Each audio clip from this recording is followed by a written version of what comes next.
الشیطان الرجیم بسم اللہ الرحمن الرحیم وَإِن كُنتُمْ فِي رَيْبٍ مِّمَّا نَزَّلْنَا عَلَى عَبْدِنَا فَأْتُوا بِسُورَةٍ مِّن مِّثْلِهِ وَادْعُوا شُهَدَاءَكُم مِّن دُونِ اللَّهِ إِن كُنتُمْ صَادِقِينَ۔ اوپر والی آیت میں توحید کے اس بات توحید کے مضامین کو بیان کیا گیا تھا، کیونکہ مشرکین مکہ ان تین مضامین کے منکر تھے: اللہ کی وحدانیت اور اللہ کے نبی صلی اللہ علیہ وسلم کی رسالت اور قیامت کے منکر تھے کہ بھئی مرنے کے بعد انسان کو دوبارہ زندہ کیا جائے گا اور پھر اس کے کیے ہوئے ایک ایک عمل کا اس کو سزا دیا جائے گا۔ ان چیزوں کے منکر تھے، اس کو اس بات باعث و جزا کہتے ہیں۔ تو چونکہ ان تین مضامین کے مشرکین مکہ منکر تھے، اسی وجہ سے جتنی مکی صورتیں ہیں ان میں زیادہ تر ان تین مضامین کو مختلف متعدد دلائل سے ثابت کیا گیا ہے اور بیان کیا گیا ہے۔ چنانچہ اوپر والی آیت میں اللہ کی وحدانیت کے ثبوت کے دلائل کے طور پر اللہ کی عبادت کا حکم دیا گیا کہ اے لوگو، اس پروردگار کی عبادت کرو جس نے تم کو ہر طرح کی نعمتوں سے نواز کر پیدا کیا ہے، اور اسی طریقے سے ساتوں آسمان اور تمہارے اوپر بہت آسمان وا کے اونچا بنایا، اسی طریقے سے زمین کو بچھایا اور تمہاری ضرورت کی تمام چیزوں کو تمہارے لیے مہیا کیا۔ تو گویا کہ اس آیت میں، اوپر والی آیت میں، اللہ کی وحدانیت کو ثابت کرنا مقصود تھا۔ اب یہاں سے اس بات رسالت کے مضمون کو بیان کیا جا رہا ہے۔ ہر زمانہ میں نبی کو کچھ نہ کچھ معجزہ دیا جاتا تھا تاکہ اس کے ذریعے سے اپنی نبوت کے ثبوت پر دلیل کے طور پر اپنی قوم کے سامنے پیش کریں۔ چنانچہ حضرت صالح علیہ السلام سے ان کی قوم نے مطالبہ کیا کہ بھائی اگر آپ واقعتاً اللہ کے نبی ہیں تو یہ سامنے جو بڑا سا پہاڑ ہے، اس پہاڑ کے اوپر سے، اس پہاڑ کے اندر سے 10 ماہ کی گابھن اونٹنی کو نکال دیجئے زندہ، تو ہم ایمان قبول کر لیں گے۔ اللہ تعالیٰ نے سے انہوں نے دعا کی، اللہ تعالیٰ نے ان کو معجزہ عطا فرمایا اور ان کی دعا کی برکت سے اللہ تعالیٰ نے وہاں کی اونٹنی کو زندہ نکال دیا۔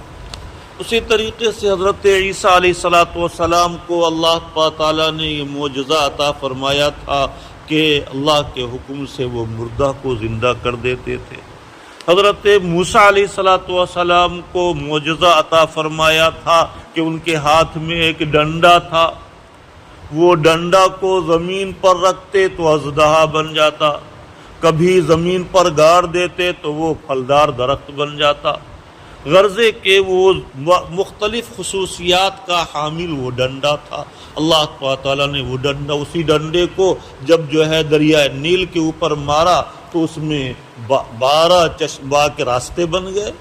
اور بنی اسرائیل آرام سے اس راستے سے گزر کر دریا نیل کو پار کر گئے۔ گویا کہ اللہ تعالیٰ نے حضرت موسیٰ علیہ السلام کو جو عصا عطا فرمایا تھا، یہ اس کے اندر اللہ تعالیٰ نے ان کو مختلف قسم کا معجزہ عطا فرمایا تھا۔ اچھا، ہر نبی کو معجزہ جو دیا جاتا ہے اسی نوعیت کا جس کا اس زمانہ میں زور ہو۔ حضرت موسیٰ علیہ السلام کے زمانہ میں چونکہ جادو کا بہت زیادہ زور تھا، اس وجہ سے ان کو معجزہ بھی جو دیا گیا وہ اس نوعیت کا تھا جو جادو کی نوعیت کا تھا کہ بھئی زمین پہ ڈنڈے کو رکھو تو اژدہا بن جائے، اور پھر ڈنڈے کو ہاتھ میں لے لو تو پھر وہ ڈنڈا بن جائے۔ تو اس طریقے سے وہ جیسا کہ جادوگر ڈنڈے کو زمین پر رکھتے ہیں تو اژدہا بن جاتا ہے، اسی طریقے سے گویا کہ اسی نوعیت کا معجزہ عطا کیا گیا تھا۔ دوسرا فرق یہ بیان کیا معجزے کے سلسلے میں مفسرین نے کہ ہر نبی کو جو معجزہ دیا گیا، گرچہ بہت سے انبیاء کو معجزے دیے گئے، لیکن ہر نبی کو جو معجزہ دیا گیا وہ اس نبی کی حیات تک ہی باقی رہا، اور نبی کے انوصال کے بعد، نبی کے انتقال کے بعد جو ہے وہ معجزہ بھی کالعدم اور ختم ہو گیا۔ لیکن ہمارے نبی آخر الزماں صلی اللہ علیہ وسلم کو جو معجزہ دیا گیا ہے وہ ایسا معجزہ دیا گیا ہے جو قیامت تک باقی رہنے والا ہے،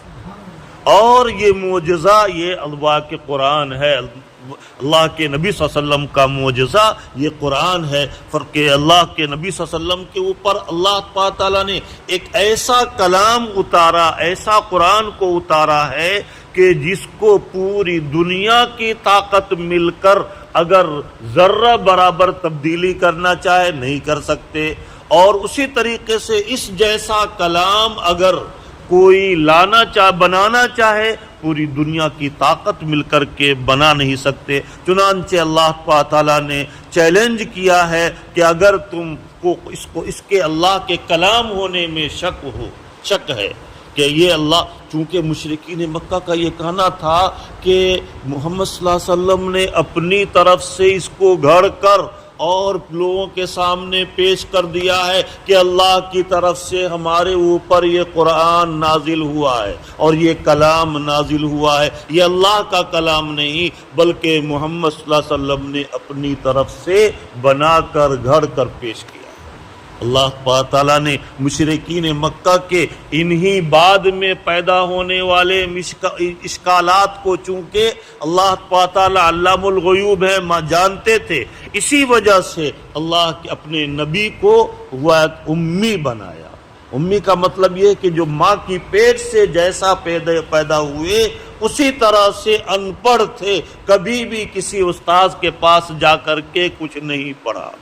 کبھی کسی کے سامنے گئے ہی نہیں پڑھنے کے لیے، تو گویا کہ ماں کے پیٹ سے جیسے پیدا ہوئے اسی طریقے سے تھے، آپ لکھنا پڑھنا نہیں جانتے تھے، چونکہ معلوم تھا کہ آگے چل کر کے مشرکین یہ اس طرح کا الزام لگائیں گے، اسی وجہ سے اللہ عرب میں پڑھنے لکھنے کا خوب رواج تھا، لیکن اس کے باوجود اللہ کے نبی صلی اللہ علیہ وسلم کے ساتھ ایسے حالات پیدا کیے گئے کہ آپ کسی کے پاس پڑھنے کے لیے کبھی گئے ہی نہیں۔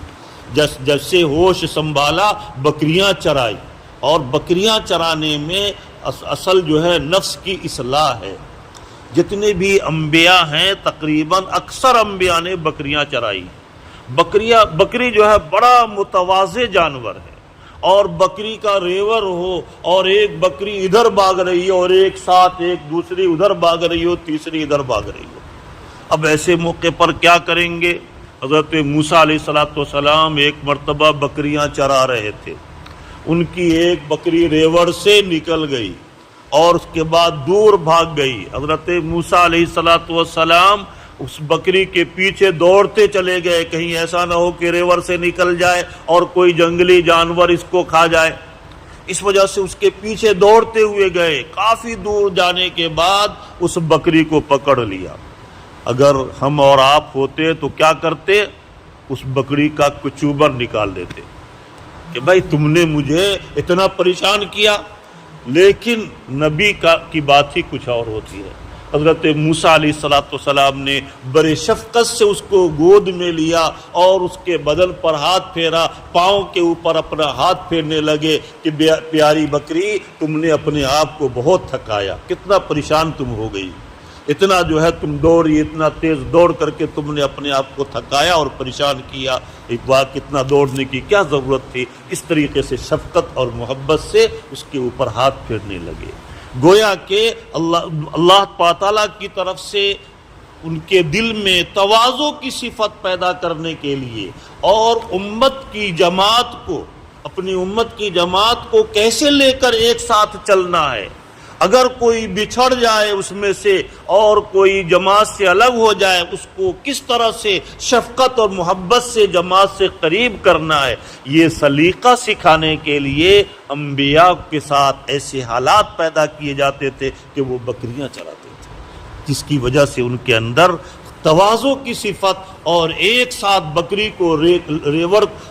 کے ریوڑ کو لے کر چلنے کی صلاحیت پیدا ہو جاتی، تاکہ مختلف مزاج رکھنے والے امت کو ایک ساتھ لے کر چلنے کی صلاحیت پیدا ہو اس کے ذریعے سے۔ بہرحال تو اللہ کے نبی صلی اللہ علیہ وسلم باوجود ہے کہ ایسے حال عرب کے اندر پیدا ہوئے جہاں لکھنے پڑھنے کا زور تھا، لیکن اس کے باوجود آپ امی تھے، ان پڑھ تھے، اور جب جو ہے آپ کے اوپر اللہ کے کلام کے نزول کا سلسلہ شروع ہوا اور آپ نے مکہ والوں کے سامنے اللہ کے کلام کو پیش کیا، تو مشرکین مکہ باوجود ہے کہ وہ اہل زبان تھے اور جس کی جو زبان ہوتی ہے اس زبان کے اسرار اور رموز سے واقف ہوتے ہیں، اس کی فصاحت و بلاغت سے وہ لوگ واقف تھے، لیکن اس کے باوجود محض عناد اور دشمنی کی بنا پر کہنے لگے کہ بھئی یہ تو محمد صلی اللہ علیہ وسلم محمد نے اپنی طرف سے گھڑ کر پیش کر دیا، ہم اس کو نہیں مانتے۔ تو اللہ کی طرف سے یہ کہا گیا کہ ان کنتم فی ریب مما نزلنا علی عبدنا، ہم نے اپنے بندے محمد صلی اللہ علیہ وسلم کے اوپر جو کچھ بھی نازل کیا ہے، اگر تم کو اس کے نزول میں شک ہے تو فاتو بسورۃ من مثلہ، تم بھی اس جیسی کوئی چھوٹی سی صورت بھی لے آؤ۔ فرمانے دیکھیے علی عبدہ، عبد کا لفظ استعمال کیا، عبد کے لفظ میں گویا کہ غائب درجے کی عاجزی پائی جاتی ہے، اور اللہ تعالیٰ اپنے بندوں کے اندر غائب درجے کی عاجزی کو چاہتے ہیں، جس کے اندر جتنا زیادہ عاجزی ہوگی، عبد کے معنی غلام، اور غلام کہتے ہیں اس کو کہ جس کی اپنی کوئی مرضی ہو ہی نہیں، اس کی ساری مرضی آقا کی مرضی کے مطابق ہو، آقا جو کہے وہی واقع اس کی مرضی ہو، آقا جیسے کہے اسی طریقے سے وہ عمل کرے۔ تو گویا کہ غائب، چنانچہ اللہ تعالیٰ نے جب اپنے محبوب اور لاڈلے بندے کو اپنی ملاقات اور اپنے شرف تکلم سے نوازنے کے لیے 7ویں آسمان پر بلایا، تو اس کا تذکرہ قرآن میں جو اللہ تعالیٰ نے کیا ہے وہاں بھی عبد کا لفظ استعمال کیا ہے۔ سبحان الذی اسری بعبدہ لیلا من المسجد الحرام المسجد الحرام، سبحان الذی اسری بعبدہ، عبد کے لفظ میں غایت درجے کی جو ہے واقع غایت درجے کا اکرام بھی ہے اللہ کی طرف سے، اور غایت درجے کی تواضع کی صفت بھی پائی جاتی ہے کہ جو اس درجے کی تواضع کی صفت پر پہنچے گا وہ اللہ کا مقرب بندہ بن جائے گا۔ تو فرمانے ہم نے، اگر تم کو اس کلام میں شک و شبہ ہے جس کو ہم نے اپنے لاڈلے اور چہیتے بندے پر محمد صلی اللہ علیہ وسلم کے اوپر نازل کیا ہے، فَأْتُوا بِسُورَةٍ مِّن مِّثْلِهِ، تم بھی اس جیسی کوئی، تم بھی تو اہل عرب ہو، تمہاری مادری زبان عربی ہے، تم بھی عربی زبان کے فصاحت و بلاغت سے واقف ہو، اسرار و رموز سے واقف ہو، تم بھی ایک کوئی چھوٹی سی صورت لے آؤ۔ چھوٹی سی صورت لانا اور بنانا تو دور کی بات، وہ کوئی ایک آیت بھی بنا کر پیش کرو۔ چنانچہ عرب کے اندر بڑے بڑے جو اپنے وقت کے واقع بہت بڑے قابل اور بہت بڑے فصیح اور بلیغ اپنے آپ کو اور شعراء اور ادباء کے نام سے جو مشہور تھے، ایسے بڑے بڑے شعراء اور ادباء نے کہا کہ ہاں بھائی ٹھیک ہے، میں بھی پیش کر بنا دوں گا کلام، ایسا کلام میں بھی ایسا کلام بنا کر کے پیش کروں گا۔ چنانچہ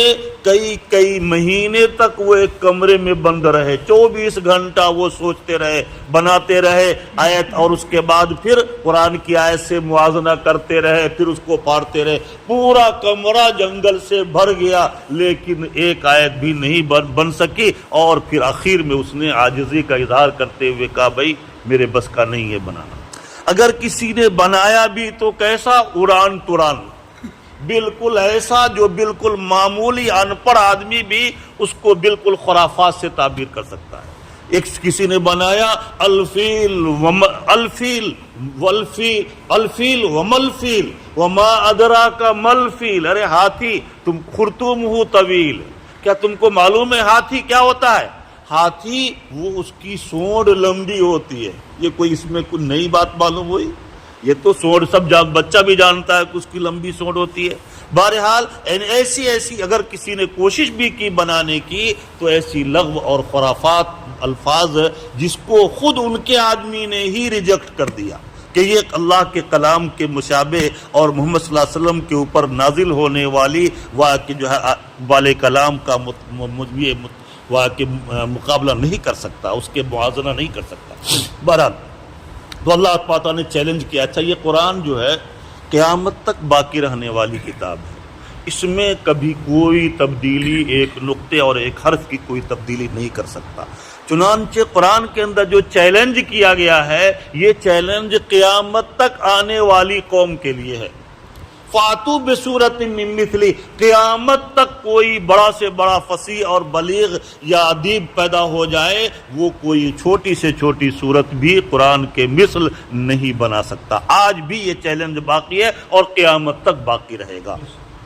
وَدْعُوا شُهَدَاءَكُمْ، اچھا بھائی کہا گیا کہ بھائی تم کو اگر ممکن ہے اکیلے میں نہیں کوئی سمجھ میں آئے تو وَدْعُوا شُهَدَاءَكُمْ، اپنے جتنے رفقائے کار ہیں، تمہارے جتنے بھی چیلے چپاٹے ہیں، ان سب کو لے آؤ پوری جماعت مل کر کے، اور پھر کوشش کرو، ایک دن میں نہیں، 2 دن میں نہیں، 1 مہینے میں، سال میں، کئی سال میں کوشش کرو اور پھر لا کر کے دکھلا دو. قیامت تک تم نہیں بنا سکتے. وَدْعُوا شُهَدَاءَكُم مِّن دُونِ اللَّهِ، تم اپنے اللہ کے علاوہ جتنے بھی تمہارے شرکاء ہیں، تم اپنے ان ساتھیوں کو، اپنے شرکاء کو بھی لے آؤ اور سب مل کر کے پھر غور و فکر کرو. اگر تم سچے ہو، ان کنتم صادقین، اگر تم اپنے اس قول میں سچے ہو کہ بھئی یہ اللہ کا کلام نہیں ہے، تو پھر تم جو ہے اللہ کا کلام اس جیسا تم انسان کا کلام ہے تو پھر تم بھی اس جیسا کلام لا کر پیش کر دو. فرما رہے فَإِن لَّمْ تَفْعَلُوا، آگے فرما رہے ہیں کہ اگر تم لوگ ایسا نہیں کر سکو گے، اور اللہ تعالیٰ نے پہلے ہی بتلا دیا کہ ہرگز وَلَن تَفْعَلُوا، تم ہرگز ایسا نہیں کر سکتے. ایک آیت، ایک سورت تو دور کی بات، ایک آیت بھی تم بنانے پر قادر نہیں ہو. وَلَن تَفْعَلُوا فَاتَّقُوا النَّارَ الَّتِي، اگر تم نے قرآن کی آیت کے مثل اگر تم اپنی کوئی آیت نہیں بنا سکے اور ہرگز نہیں بنا سکو گے تو اس کا مطلب یہ ہے کہ یہ اللہ کا کلام ہے، انسان کا کلام نہیں. اور اگر اللہ کا کلام ہے اور اس کے باوجود تم نے اس کو جھٹلایا، اس کا انکار کیا، اس پر عمل کرنے سے اعراض کیا، فَاتَّقُوا النَّارَ الَّتِي وَقُودُهَا النَّاسُ، تو تم لوگ اس آگ سے ڈرو جس کا ایندھن انسان اور پتھر ہوں گے. جہنم کی آگ کو پتھر اور انسان سے بھڑکایا جائے گا. جہنم کی آگ کو انسان سے سلگایا جائے گا، بھڑکایا جائے گا. اللہ تعالیٰ نے فرمایا کہ اس آگ سے ڈرو جس کا ایندھن واقعی لکڑی نہیں ہوگا، کوئلہ نہیں ہوگا، بلکہ اس کا ایندھن انسان اور پتھر ہوں گے. جہنم کی آگ کے بارے میں ترمذی شریف کی روایت ہے کہ اگر چھوٹی سی وہ چنگاری جو عورتیں چولہا جلاتی ہیں، لکڑی جلاتی ہیں، اور ایک بالشت اوپر اس کی چنگاری اڑ کر بجھ جاتی ہے، اگر ویسی چنگاری بھی جہنم کی ایک دنیا میں آ جائے پوری دنیا کو جلا کر خاک کر دے. اب اندازہ لگائیے کہ ایسی آگ میں جب ڈالا جائے تو پھر جس کو ڈالا جائے اس کا کیا حال ہوگا. اللہ تعالی ہم سب کی حفاظت فرمائے اور بلا حساب کتاب کے جنت میں داخلہ کا فیصلہ فرمائے. یہ جہنم کی خلاصی کا اور اپنی مغفرت کا یہ مہینہ ہے. اللہ تعالی اس مبارک اور رحمت اور برکت والے مہینے کو ہم سب کے لیے جہنم کی آگ سے خلاصی اور اپنی مغفرت اور جہنم کی آگ سے خلاصی کا ذریعہ بنائے، پوری امت کے لیے مغفرت کا ذریعہ بنائے. بہرحال فرما رہے ہیں کہ وَلَن تَفْعَلُوا، تم ہرگز نہیں بنا سکتے ہو. فَاتَّقُوا النَّارَ الَّتِي، اس کے باوجود اگر تم نے اس کا انکار کیا تو اس آگ سے ڈرو جس کا ایندھن انسان اور پتھر ہیں. اُعِدَّتْ لِلْكَافِرِينَ، اور اللہ کے شرکش نافرمان بندوں کے لیے اور کافروں کے لیے اس جہنم کی آگ کو تیار کیا گیا ہے. دیکھیے قرآن کا یہ اسلوب اور طریقہ ہے کہ جہاں کہیں بھی کافروں کے لیے عذاب کا ذکر کرتے ہیں فوراً ایمان والوں کے لیے اجر و انعام کا بھی ذکر کر دیا جاتا ہے، تاکہ اس عذاب کو سن کر ایمان والے مایوس نہ ہو جائیں، جہاں کہیں بھی اس طرح سے جہنم کے عذاب کا تذکرہ ہے، ساتھ میں ایمان والوں کے لیے جنت کی نعمتوں کا بھی تذکرہ ضرور آیا ہے۔ چنانچہ آگے فرما رہے ہیں وَبَشِّرِ الَّذِينَ آمَنُوا وَعَمِلُوا الصَّالِحَاتِ، اور اے اللہ کے نبی صلی اللہ علیہ وسلم آپ خوشخبری سنا دیجئے ان لوگوں کو جو کہ ایمان لائے اور نیک اعمال کیے۔ ایمان کے ساتھ عمل صالح کی قید لگی ہوئی ہے۔ معلوم ہوا کہ نجات اخروی کے لیے ایمان کے ساتھ عمل صالح شرط اور ضروری ہے۔ عمل صالح کے بغیر نجات اخروی نہیں ہو سکتا۔ لیکن اگر کسی کے پاس صرف ایمان ہی ہے، کوئی عمل صالح نہیں ہے، تو بھی ایمان اور ایمان کے ساتھ دنیا سے رخصت ہوا ہے لیکن وہ عمل صالح اس کے ساتھ نہیں ہے، تو بھی ایمان اس کو کبھی نہ کبھی ضرور نجات دلائے گا جہنم کی آگ سے، اپنے اعمال کی سزا بھگت کر ضرور جنت میں جائے گا۔ شرط یہ ہے کہ اخیر وقت تک ایمان پر قائم رہا ہو، ورنہ شیطان انسان کا ازلی دشمن ہے، اور اس دشمنی کا انتقام لینے کے لیے جب انتقال کا وقت آتا ہے انسان کا، تو اس سے ایسی واقع جو حرکتیں اور ایسے الفاظ اس کی زبان سے وہ نکلوانے کی کوشش کرتا ہے جس کی وجہ سے اس کی پوری زندگی کی عبادت خاک میں مل جائے اور کفر کے اوپر اس کا واقع جو ہے اس کی موت واقع ہو۔ اللہ تعالی ہم سب کی حفاظت فرمائے اور ہم سب کو اپنے وقت پر حسن خاتمہ نصیب فرمائے۔ وَبَشِّرِ الَّذِينَ آمَنُوا، اور آپ خوشخبری سنا دیجئے ان لوگوں کو جو ایمان لائے اور نیک اعمال کیے، ان لَهُمْ جَنَّاتٍ تَجْرِي مِن تَحْتِهَا الْأَنْهَارُ، کہ ان کے لیے ایسے باغات ہیں جنت کے اندر، اللہ تعالیٰ ایسے باغات عطا فرمائیں گے کہ جن باغات کے نیچے نہریں جاری ہوں گی، ان کے محلات جو ہوں گے ان کے محلات کے نیچے نہریں جاری ہوں گی۔ دنیا کے اندر بڑے بڑے روسا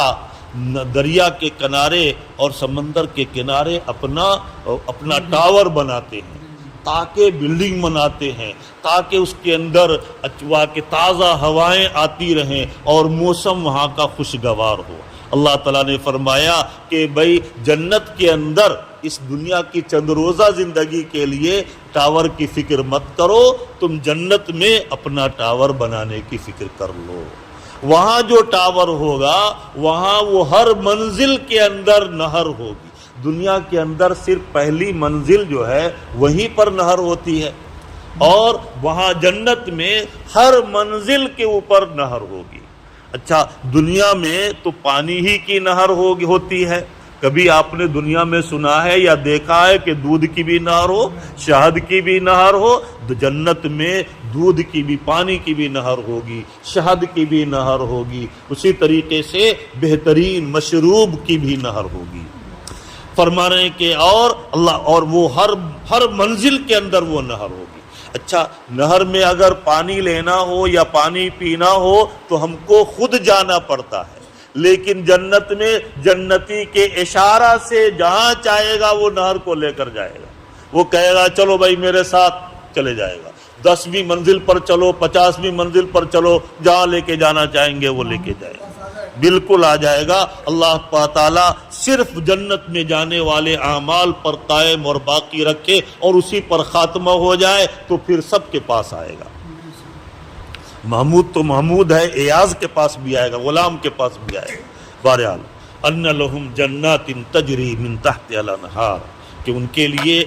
جنت کے ان کے لیے جو ہے جو نیک اعمال کیے ایمان کے ساتھ، ان کے لیے ایسے باغات اللہ تعالیٰ نے تیار کر رکھے ہیں جن کے نیچے نہریں جاری ہوں گی۔ حدیث میں آتا ہے کہ اللہ کے نبی صلی اللہ علیہ وسلم معراج کی شب میں جب گئے آسمان پر تو ابو الانبیاء حضرت ابراہیم علیہ السلام سے ملاقات ہوئی۔ حضرت ابراہیم علیہ السلام نے اللہ کے نبی صلی اللہ علیہ وسلم سے فرمایا کہ اے محمد صلی اللہ علیہ وسلم، آپ اپنی امت کو میرا سلام پیش کر دیجئے گا اور ان کو یہ بتا دیجئے گا کہ جنت کی سرزمین یہ چٹیل میدان ہے، وہاں تم جتنا چاہو باغ لگا لو، کیسے باغ لگائیں گے؟ دنیا کے باغ میں، دنیا کی زمین میں ہم باغ لگاتے ہیں، وہاں کیسے باغ لگائیں گے؟ چنانچہ صحابہ نے پوچھا یا رسول اللہ کیسے باغ لگایا جائے؟ کہا کہ اللہ کے ذکر، اللہ کی تلاوت، سبحان اللہ اگر کہیے ایک باغ، ایک پودا لگ جائے گا، الحمدللہ کہیے ایک پودا لگ جائے گا، ایک باغ، ایک جو ہے درخت وہاں لگ جائے گا۔ تو اس طریقے سے اللہ کا ذکر، اللہ کی اور اللہ کے کلام کی تلاوت، عبادت، یہ سب جو ہے وہاں محلات اور باغات تیار کرنے والے ہیں۔ فرما رہے ہیں کہ ان لہم جنات تجری من تحتها الانہار کلما رزقوا منها من ثمرۃ رزقا قالوا هذا الذي رزقنا من قبل۔ جنت دنیا کی نعمتوں میں یہ ہوتا ہے کہ بھئی اگر آپ کے پاس کیری کا باغ ہے اور اس میں بہت ساری کیری پھلی ہوئی ہے تو آپ ایک مرتبہ کیری توڑ لیں گے، پھر دوبارہ اسی وقت اس میں کیری آئے گی؟ نہیں آئے گی، پھر ایک سال کے بعد آئے گی۔ لیکن جنت کی نعمتوں کا حال یہ ہے کہ آپ جس وقت جس پھل کو، جتنا پھل بھی اس میں سے توڑیں گے، جتنا بھی توڑیں گے وہ فوراً اس کی جگہ پر اتنا پھل اس میں پیدا ہو جائے گا، کبھی بھی ختم نہیں ہوگا۔ جنت کی نعمتوں کا حال یہ ہے کہ وہ ابدی اور سرمدی ہوں گی، وہ کبھی بھی ختم نہیں ہوں گی۔ اسی وجہ سے جو ہے وہ سیزنلی نہیں، وہ ہمیشہ پورے سال رہنے والی ہوں گی۔ کلما رزقوا منها من ثمرۃ رزقا، جب بھی ان کو کوئی پھل دیا جائے گا تو وہ کہ جو ایک ہمیشہ ایک جیسا پھل نہیں، دیکھنے میں ایک جیسا پھل ہوگا لیکن جب دوبارہ اس کو کھائیں گے اس کا ذائقہ الگ۔ ایک درخت پر بہت سارے پھل ہیں، اس پھل کو کھائیں گے اس کا ذائقہ الگ، دوسرا کھائیں گے اس کا ذائقہ، اس کا مزہ الگ، تیسرا کھائیں گے اس کا ٹیسٹ الگ، سب کا بالکل بین فرق سب میں ہوگا، تاکہ اسی کو بیان کرے کلما رزقوا منها من ثمرۃ رزقا۔ جنتیوں کو، اچھا دیکھیے جنت میں، دنیا میں ہمارے جسم کو باقی رکھنے کے لیے کھانا ضروری ہے، اللہ تعالیٰ نے کھانے کو ضروری قرار دیا ہے جسم کی حفاظت کے لیے، لیکن یہ کہ جنت میں انسان کا جسم جو ہے وہ واقع وہ ابدی سرمدی ہوگا، وہاں کچھ کھانے کی ضرورت نہیں ہوگی، وہاں صرف جو ہے جیسے دنیا میں ہماری بقا کے لیے سانس ضروری ہے، جنت میں غیر اختیاری طور پر جنتیوں کی زبان پر اللہ کی تسبیح جاری ہوگی۔ لیکن وہ تسبیح جو ہے جیسے ہم کو دنیا کے کسی اپنے کام کاج میں خلل اندازی نہیں کرتا جو ہے یہ سانس لینا، اسی طریقے سے یہ تسبیح اپنے کسی بھی کام میں مخل اور خلل نہیں ڈالے گا۔ تو جنت میں کھانے پینے کی کوئی ضرورت نہیں ہوگی، لیکن پھر بھی جسم کی حفاظت کے لیے، لیکن محض جو ہے اپنے واقع جو ہے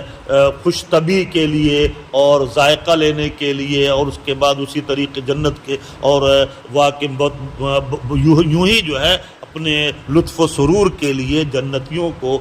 انواع و اقسام کے کھانے کی چیزیں دی جائیں گی اور مشروبات بھی ایک سے ایک دیے جائیں گے۔ کلما رزقوا منها من ثمرۃ رزقا، جب بھی جنت کا کوئی پھل ان کو رزق کے طور پر کھانے کے لیے ان کو دیا جائے گا اللہ کی طرف سے، تو وہ کہے گا قالوا هذا الذي رزقنا من قبل،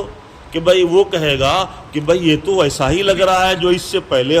ہم کو دیا گیا تھا، بہت بھی متشابہ، حالانکہ ان کو ایک دوسرے کے سے ملتا جلتا دیا جائے گا، شکل و صورت میں ایک جیسا ہوگا لیکن ایک ذائقہ میں، ٹیسٹ میں، مزہ میں بالکل الگ ہوگا۔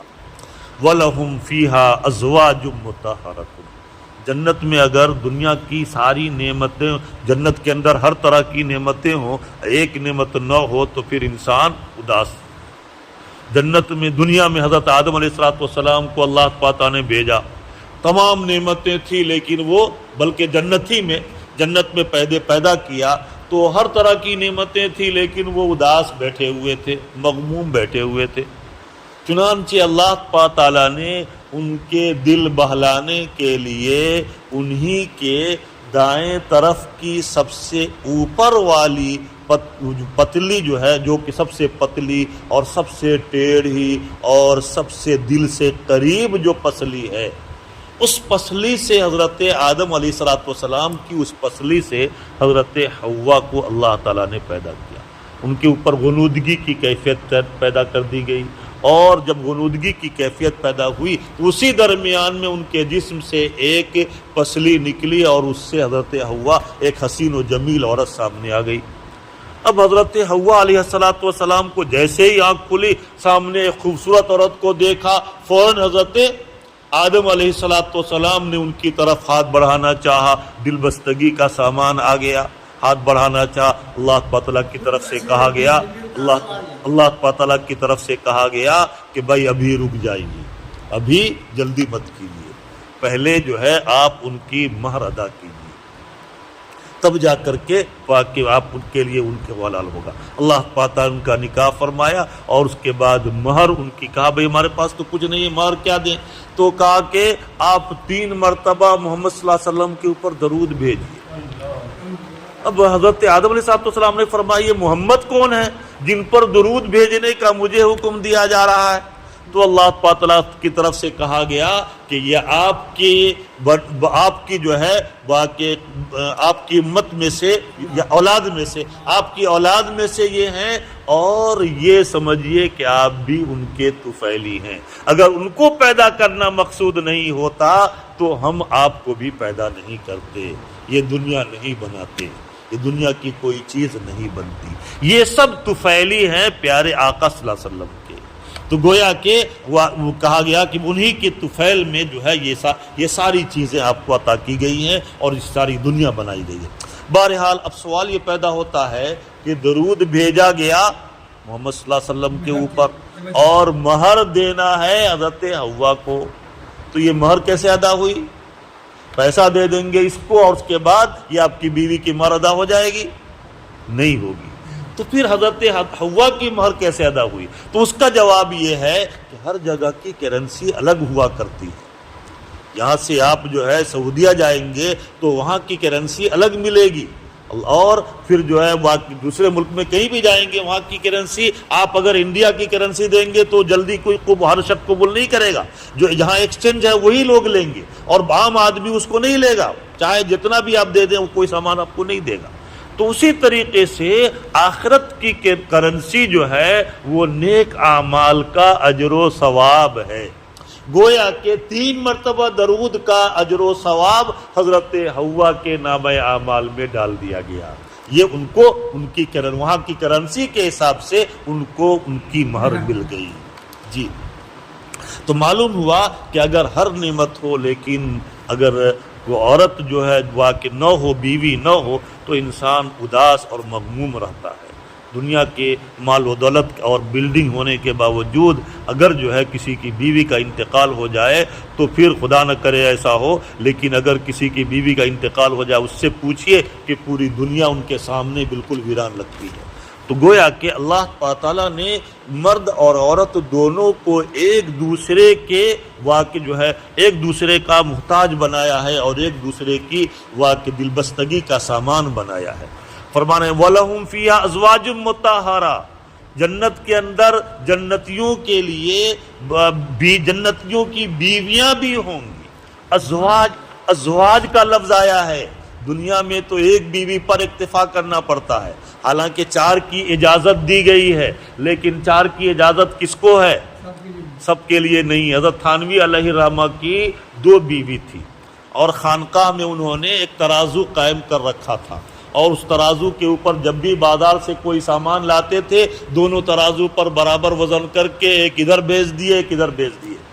اور حضرت نے اس ترازو کا نام رکھا تھا میزان عدل،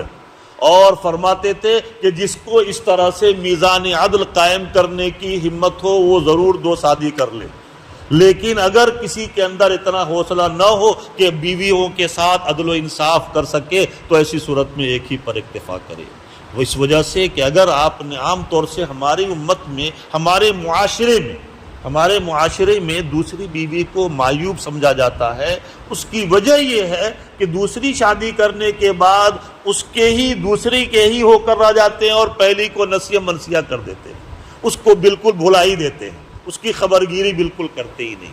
اسی وجہ سے معیوب سمجھا جاتا ہے۔ عرب کے اندر 4 مشائخ جو ہے 4 بیویاں عام طور سے لوگ رکھتے ہیں، اور وہاں عام مزاج ہے۔ اس کی وجہ یہ ہے کہ سب کے لیے 4 جگہ ٹھکانہ ان کا بنا رکھا ہے، اور اس کے بعد ہر ایک کے ساتھ بالکل برابری کا برتاؤ، ایک دن اس کے پاس ایک دن اس کے پاس، اگر اس طرح سے برابری کا مزاج پیدا ہو جائے ہمارے معاشرے میں بھی تعدد ازواج کو، کئی بیویوں کو کہ برا سمجھنا لوگ چھوڑ دیں، بلکہ بیوی خود سے لا کر کے دے گی کہ آپ اس سے بھی شادی کر لیجیے،